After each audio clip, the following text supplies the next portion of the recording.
இத பாரு, இந்த சாப்பாட்டை எடுத்துட்டு போய் அப்பா கிட்ட கொடுத்துட்டு வா. இத பாருடா, அவர் கோவப்படுற மாதிரி எதுவும் பண்ணாத. அவர் சந்தோஷப்படுற மாதிரி 4 வார்த்தை பேசிட்டு வாடா. முடியாதுமா. அம்மாக்காக இது கூட செய்ய முடியாதா?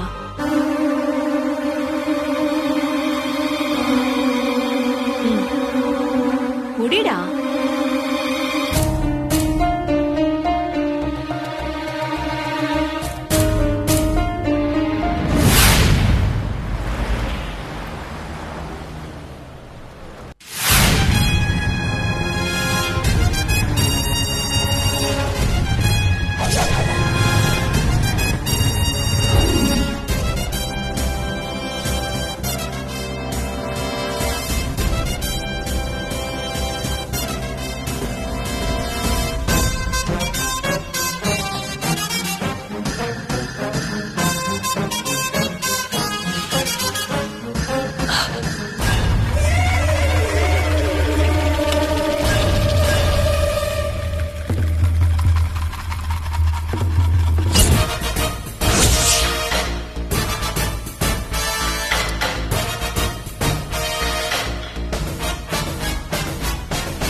பயப்படாத குருமூர்த்தி, இது உயிரையே கொல்ற விஷம் இல்ல.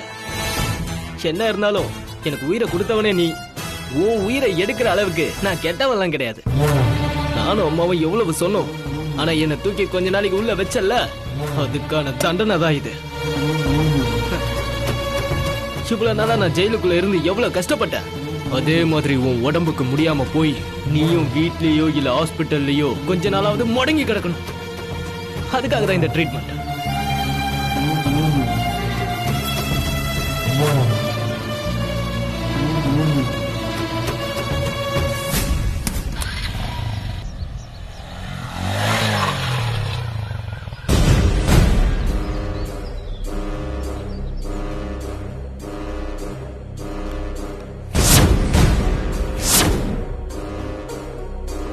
தம்பி வாராஜா. சார் உட்கார் சாமி. இருக்கட்டும், பரவாயில்ல சார்.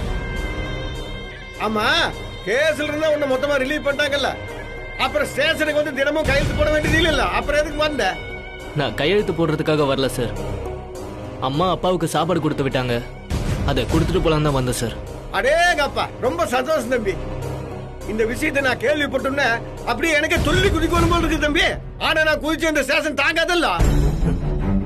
அப்புறம் நீ சாப்பாடு கூட அந்த விஷயத்த ஆண்டவர்கிட்ட அதான் உங்க அப்பாட்டு போய் நான் சொல்லிட்டு வர்றேன். அது வரைக்கும் கொஞ்சம் வெயிட் பண்ணு. ஆண்டவரே, வீட்ல இருந்து தம்பி வந்திருக்கு. எந்த தம்பி? நம்ம வெற்றி தம்பி தானுங்க சொல்றேன். அவன் எதுக்கு இங்க வந்திருக்கான்? ஏன் ஆண்டவரே டென்ஷன் ஆகுறீங்க? தம்பி உங்களுக்காக வீட்ல இருந்து சாப்பாடு கொண்டு வந்திருக்குது. அவனாவது எனக்கு சாப்பாடு கொண்டு வர்றதாவது கனவு கண்டிங்களா என்ன? வேலை பார்த்தா கனவு காண்றேன்னு சொல்றீங்க, கனவு கண்டா வேலை பாக்குறேன்னு சொல்றீங்க. வர வர நீங்களும் ரொம்ப குழம்பி எங்களையும் அதை விட ரொம்ப குழப்புறீங்க. இருங்க, நான் போய் தம்பி கூட்டு வரேன். தம்பி, அப்பா கூப்பிடாரு, உள்ளவா. ஆண்டவரே,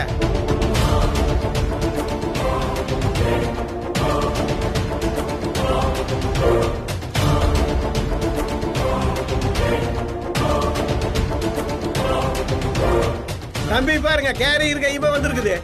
இப்போ நான் சொல்றது நம்புறீங்களே இல்லையா?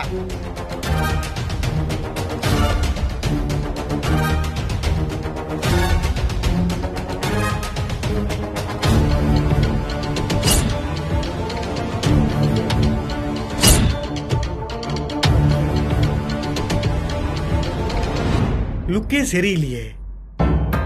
நீங்க தம்பி ஒரு மாதிரி பாக்குறீங்க, தம்பி உங்களை ஒரு மாதிரி பாக்குது. இப்படியே மாறி மாறி பார்த்துட்டு இருந்தா எப்படிங்க? இதையே நான் எத்தனை நேரம் மாறி மாறி பாக்குறது? தம்பி கிட்ட பேசுங்க, உட்கார சொல்லுங்க, பாசமா நடந்துக்குங்க, பிரியமா பாருங்க, பேசுங்க. உட்காரு வெற்றி. இல்லப்பா, ஏற்கனவே நான் வந்தது ரொம்ப லேட்டு. காலையில கூட நீங்க சரியா சாப்பிட்டீங்களான்னு தெரியல. நீங்க முதல்ல சாப்பிடுங்கப்பா. சார், அப்பாவுக்கு குடிக்க கொஞ்சம் தண்ணி எடுத்துட்டு வரீங்களா? சரி தம்பி, இதோ எடுத்துட்டு வர்றேன்.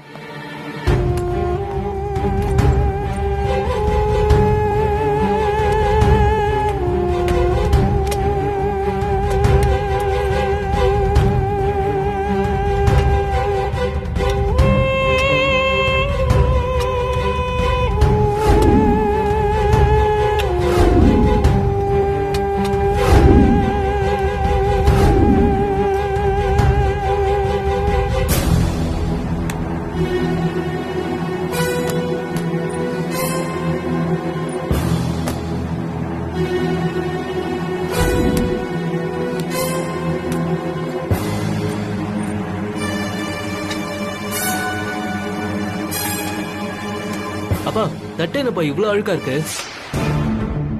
சாப்பாடு டேஸ்டா இருந்தா மட்டும் போதாது, சாப்பிடுற தட்டும் சுத்தமா இருந்தாதான் உடம்பு ஆரோக்கியமா இருக்கும். இருங்க, நான் போய் கழுவிட்டு வந்துடுறேன். வெரி குட் தம்பி. நீங்க எவ்வளவு சந்தேகப்படுறீங்க, தம்பி உங்க மேல எவ்வளவு அக்கறையில் இருக்குது பாத்தீங்களா? நேத்து ராத்திரி தம்பி பத்தி எங்கிட்ட அவ்வளவு தப்பா பேசுனீங்கல்ல, இப்ப என்ன சொல்றீங்க? எனக்கு என்ன சொல்றதுன்னே தெரியல பரமாற. என் பையன் ஒரே நாள்ல நல்லவன் ஆயிட்டானா என்ன? என்னால நம்பவே முடியலையே. போலீஸ் புத்தி தான் உங்களுக்கு. இவ்வளவு நாள் ஜெயில் இருந்ததுனால தம்பினால நிதானமா யோசிக்க முடியல.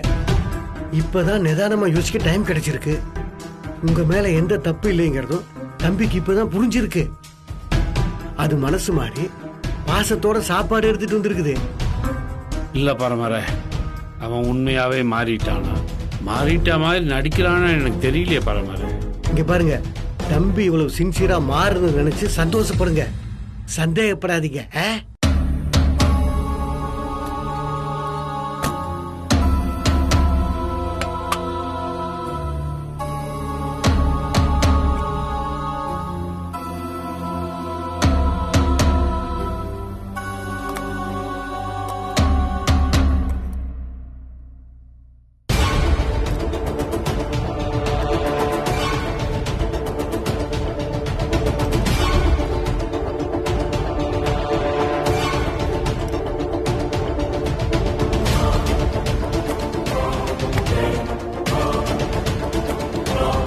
வெற்றி,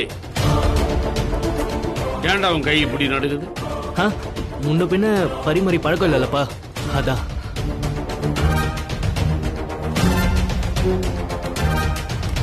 என்னங்க நீங்க கை நடக்குது கால் நடக்குதுன்னு? இங்க பாருங்க, பையன் பரிமாறி நீங்க சாப்பிடுறது ரொம்ப கொடுத்து வச்சிருக்கோங்க. ஆனவரை நீங்க சீக்கிரம் சாப்பிடுங்க, அப்புறம் நான் வேற சாப்பிடணும்ல.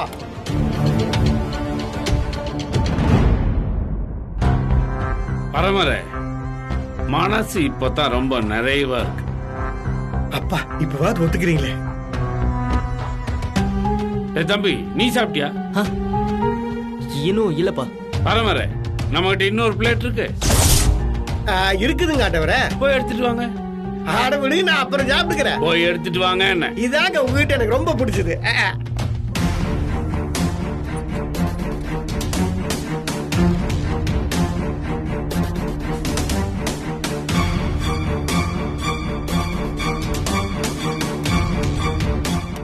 சரிங்கப்பா, நீங்க சாப்பிடுங்க. டேய், அவர் வர்றதுக்கு ஒரு நிமிஷம் ஆகுமா? அதனால ஒன்னும் பிரச்சனை இல்ல, வெயிட் பண்ணுவோம். பா, சூடா சாப்பிட்டாதான்ப்பா நல்லா இருக்கும், நீங்க சாப்பிடுங்க. இருக்கட்டும்டா, ஒரு நிமிஷத்துல ஒன்னும் ஆறி போகாது.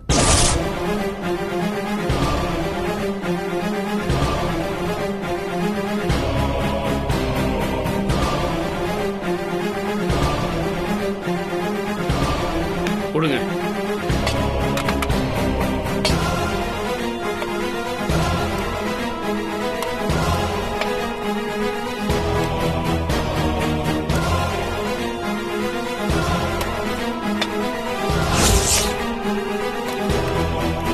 என்னப்பா பண்றீங்க? உனக்காக தான்டா போடுறேன், நீ என் கூட உட்காந்து சாப்பிடு. இல்லப்பா, எனக்கு பசிக்கல. நான் வீட்ல போய் சாப்பிட்டுக்கிறேன். நீங்க சாப்பிடுங்க இப்போ. டேய் வெற்றி, நீ நானும் ஒண்ணா உட்காந்து சாப்பிட்டு எவ்வளவு நாள் ஆச்சு? நீ எனக்கு பரிமாறுறத விட நீ என் கூட உட்காந்து சாப்பிட்றதுல தான் எனக்கு சந்தோஷம். உட்கார்ற. இல்லப்பா, அம்மா உங்களுக்காக மட்டும்தான் கொடுத்து விட்டுருக்காங்க. இது உங்க ஒருத்தருக்கு தான் கரெக்டா இருக்கும். நீங்க சாப்பிடுங்கப்பா. டேய், வேலை நேரத்துல வயிறு முட்டை சாப்பிட்டாலும் வேலை செய்ய முடியாதுடா. பசி யாருன்னா போதும், இருக்கிறத நம்ம பாதி பாதி ஷேர் பண்ணி சாப்பிடுவோம். உட்காரு. அப்பா இல்லப்பா, எனக்கு வேண்டாம். நீங்க என்ன கம்பல் பண்ணாதீங்க. நீங்க சாப்பிடுங்க. தம்பி என்ன அப்பா இவ்வளவு தூரம் சொல்றாரு, அதையெல்லாம் கேட்க பேசாம உட்காரு. உட்காரு சாப்பிடு. உட்காரு தம்பி, உட்காரு சாப்பிடு. சார், இது அப்பா தான் சார் சாப்பிடணும். நான் இங்க இருந்தா அப்பா என்ன சாப்பிட வைக்கணும் தான் பாப்பாரு. நான் கிளம்புறேன் சார். நீங்க அப்பாவை சாப்பிட வைங்க. டேய், உட்காரான்றல. என் கூட உட்காந்து சாப்பிட்றான்னு சொன்ன என் பயந்துட்டு ஓடுறேன். நான் தான் வேண்டாம்னு சொல்றேன்ல. என்ன விட்டுருங்க. உங்க சாப்பாட்டுல எல்லாம் என்னால பங்கு போட்டுக்க முடியாது. டேய், ஏன்டா முடியாது? இல்ல ஏன் முடியாதுன்னு? ஆளுக்கு 2 வாய் சாப்பிட்டா கூட போதும்ல. இப்ப நீ என் கூட சாப்பிடுற. உக்காரு. உக்காருங்கிறேன்.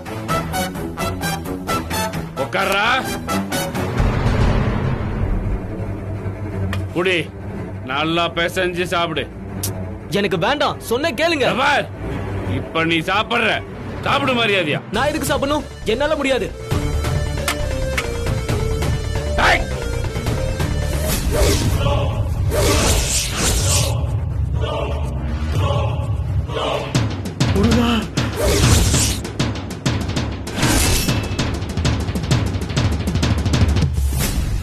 உக்காரா. உக்காரா. உக்காரு.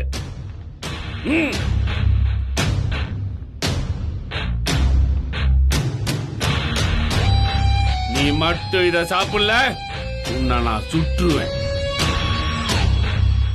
அள்ளி எடுத்து சாப்பிடுறா.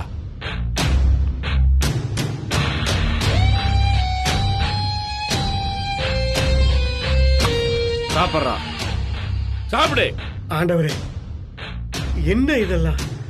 நம்ம தம்பி விட்டுருங்க. பரமர, இவன் எடுத்துட்டு வந்த சாப்பாட்டுல ஏதோ வில்லங்கம் இருக்குது. அதனாலதான் இவன் சாப்பிட மாட்டேன்னு அடம் பிடிக்கிறான். நீங்க பேசாம இருங்க. டேய், சாப்பிட போறியா இல்லையா? முடியாது. நான் போறேன். டேய், உட்கார்றா. உட்காருன்றல.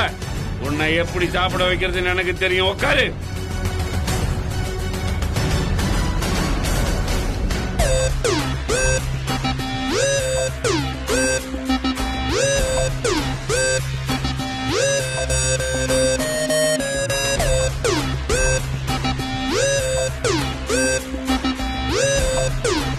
சாப்பிடு. சாப்பிடுறா.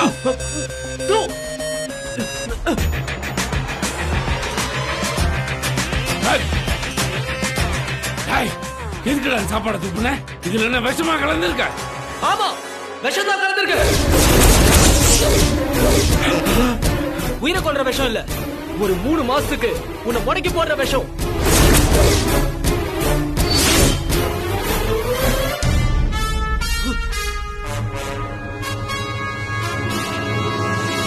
என்ன உள்ளத்தல்ல உன்னை பழி வாங்கணும் தான் நான் இதை செஞ்சேன். எப்படியோ சுதாரிச்சு நீ இதுல இருந்து தப்பிச்சிட்ட. ஆனா நீ ரொம்ப சந்தோஷப்படாத. திரும்ப உன்னை நான் வந்து அட்டாக் பண்ணுவேன். அதுல இருந்து நீ என்கிட்ட இருந்து எப்படி தப்பிக்கிற நானும் பாக்குறேன்.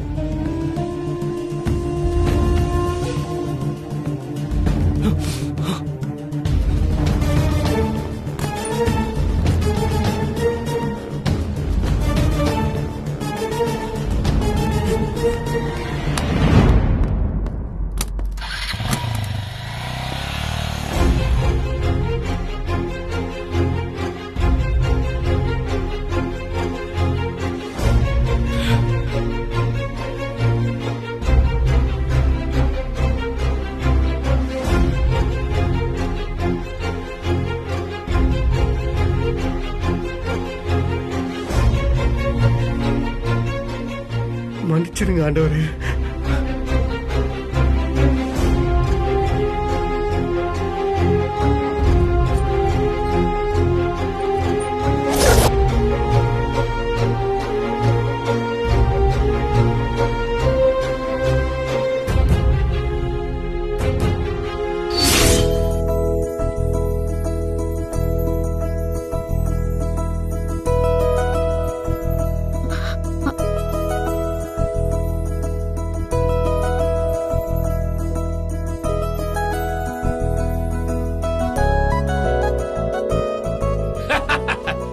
சுசிலா உட்கார் உட்கார் உட்கார்.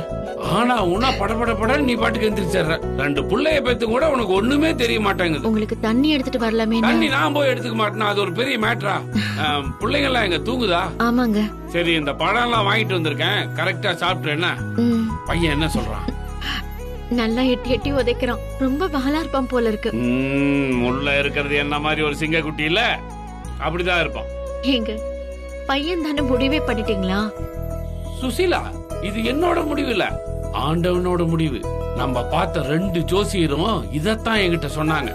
அவங்களோட முடிவு படி பையன் தான் பிறக்கும். ஒருவேளை அவங்க வார்த்தை. சுசீலா,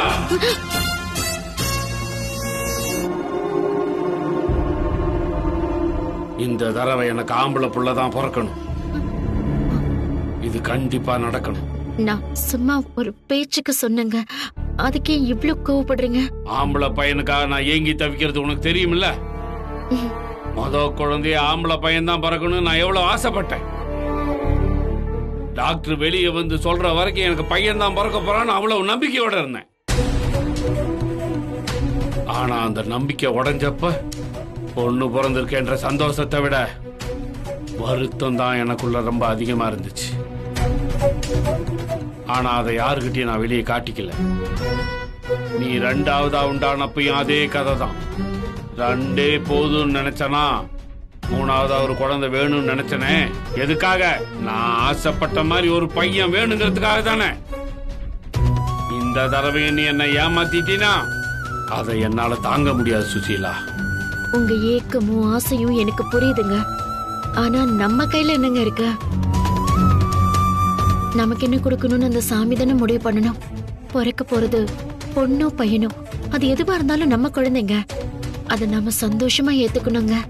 இல்ல சுசீலா, 3ஆவது பொண்ணு பிறந்தா அதை என்னால தாங்கிக்க முடியாது. ஆசைக்கு பொண்ணு, ஆஸ்திக்கு பையன்னு எல்லாரும் சொல்லுவாங்க. ஆனா பிறந்த 2 பொண்ணா இருந்தும் கூட நான் உங்ககிட்ட எந்த வருத்தத்தையும் காட்டிக்கல. இந்த தடவை எனக்கு கண்டிப்பா பையன் தான் வேணும். இத நான் மட்டும் நினைச்சா பத்தாது. ஏன்னா 10 மாசம் சுமந்து பெக்க போறவ நீதான்.